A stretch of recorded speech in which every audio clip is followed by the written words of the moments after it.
राधे राधे आप सभी को। तो आज हम इस वीडियो में बात करने जा रहे हैं देवशयनी एकादशी के बारे में। देवशयनी एकादशी इसी महीने पड़ रही है, जैसा कि आप सभी जानते हैं। देवशयनी एकादशी का क्या महत्व है और इस दिन हमें व्रत कैसे करना चाहिए और व्रत का पारण कब करना चाहिए और देवशयनी एकादशी के दिन हमें क्या दान करना चाहिए, ये सब मैं आज आपको इस वीडियो के माध्यम से आपको बताने जा रही हूँ। तो चलिए शुरू करते हैं। जैसा कि आप सभी जानते हैं, देवशयनी एकादशी इसका अर्थ है देव शयन।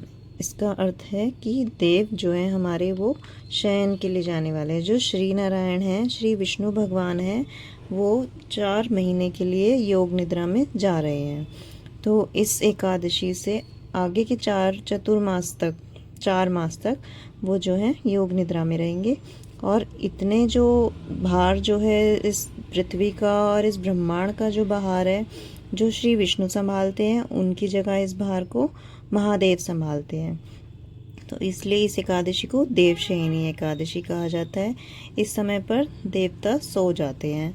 तो जैसा कि हिंदू मान्यताओं में कहा गया है कि देवशयनी एकादशी, देवों के सोने के बाद हमारे यहाँ पर कोई भी शुभ कार्य नहीं किया जाता है। जैसे कोई भी मुंडन हो, शादी हो, या आपका विवाह का मुहूर्त हो, या गृह प्रवेश हो, या और भी जो भी शुभ कार्य या नामकरण हो, वो इस चतुर्मास में नहीं किए जाते हैं। क्योंकि जब देव ही सो रहे होंगे और देव नहीं आ पाएंगे आपके शुभ कार्य में, तो उस कार्य का कोई फ़ायदा नहीं है, देव को स्वीकार नहीं होगा वो कार्य।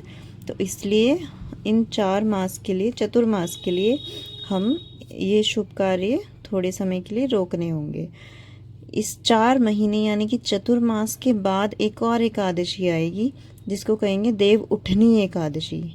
तो 4 मास के बाद जो देव उठनी एकादशी आएगी, उसी दिन महादेव इस पृथ्वी का भार वापस श्री हरि को, श्री विष्णु भगवान को वापस दे देंगे।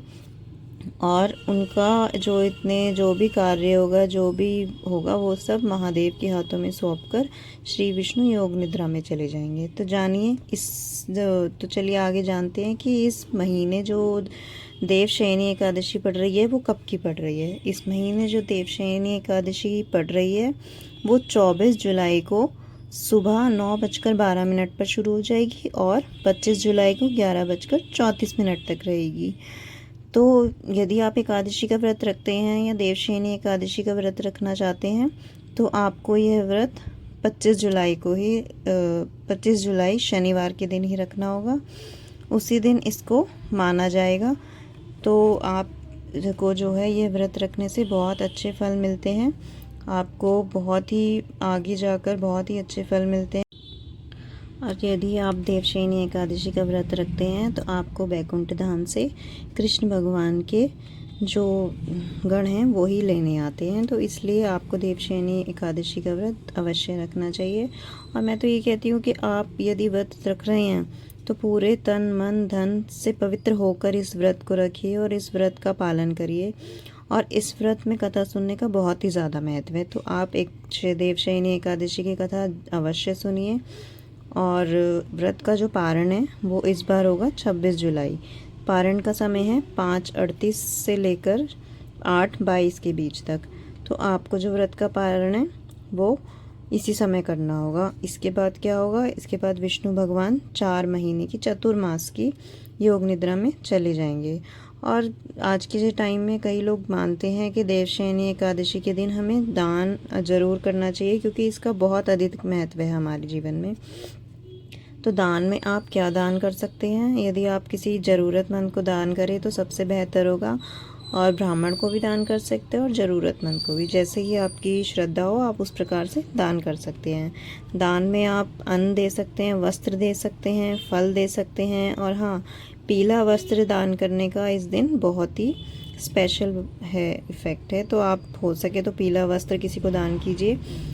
और दूसरा मैं आपको बताना चाहूँगी कि इस दिन क्या आपको दान में नहीं देना है, क्योंकि वो भी जानना ज़रूरी है। कहीं हम गलती से गलत दान कर दें और उससे क्या हो, हमें पाप लग जाए। तो इसलिए हमें क्या क्या नहीं दान करना है। हमें लोहे से बनी हुई वस्तुएं नहीं दान करनी है, तामसिक भोजन का दान नहीं करना है, तेल का दान नहीं करना है, नमक का दान नहीं करना है। तो ये सब चीज़ें जो हैं हमें अवॉइड करनी है। और सबसे मेन चीज़, ये तो आप सब लोग जानते ही होंगे कि एकादशी के दिन हमें चावल नहीं खाने चाहिए। हाँ, लेकिन हम द्वादशी के दिन चावल खा सकते हैं, पर एकादशी के दिन चावल को आप अवॉइड कीजिएगा। एकादशी के दिन चावल का आप दान कर सकते हैं, लेकिन खा नहीं सकते, क्योंकि हमारे यहाँ पर माना जाता है कि एकादशी के दिन अगर आप चावल खा रहे हैं तो आप कीड़े खा रहे हैं। तो इसलिए देवशयनी एकादशी के दिन आपको चावल का जो भोग है वो बिल्कुल नहीं करना चाहिए। और व्रत कैसे रखना है मैं आपको बता देती हूँ। सुबह आपको पहले कथा सुननी है, पहले आप अपने कार्य से निवृत्त हो जाइए, पूजा पाठ कर लीजिए और एकादशी व्रत की कथा सुन लीजिए। उसके बाद आप फलाहार कर सकते हैं। फलाहार आप निर्जला व्रत भी रख सकते हैं, अगर आपकी बॉडी जिस हिसाब से आपको मतलब बताती है कि आप कितना कठोर व्रत रख सकते हैं। यदि आप निर्जला व्रत नहीं रख सकते तो आप जल, अन्न तो नहीं, जल ले सकते हैं बीच में और फलाहार रख सकते हैं। और अगले दिन व्रत का जब आप पारण करेंगे तो पारण के बाद आप अन्न ग्रहण कर सकते हैं। तो यही है देवशयनी एकादशी। इसलिए हमारे यहाँ कहा जाता है कि देवशयनी एकादशी आने वाली है, अब हमारे देव सो जाएंगे, तो अब जो देव हैं हमारे देव उठनी एकादशी के दिन ही उठेंगे। तो आप जो है इस व्रत को ज़रूर करिए। और देवशयनी एकादशी के बाद आपका चतुर्मास शुरू हो जाएगा। अभी तो मैं आपको देवशयनी एकादशी के बारे में बता रही हूँ, उसके बाद मैं आपके लिए लेकर आऊँगी ढेर सारे चतुर्मास के उपाय, जो आपको बहुत ही अच्छी अच्छी चीज़ें आपके जीवन में लाएंगे और आपके जीवन को खुशहाल बनाएंगे। तो चतुर्मास में क्या क्या दान करना है, कहाँ क्या पूजा करनी है, ये भी मैं आपको विस्तार से बताऊंगी अपनी आगे आने वाली वीडियो में।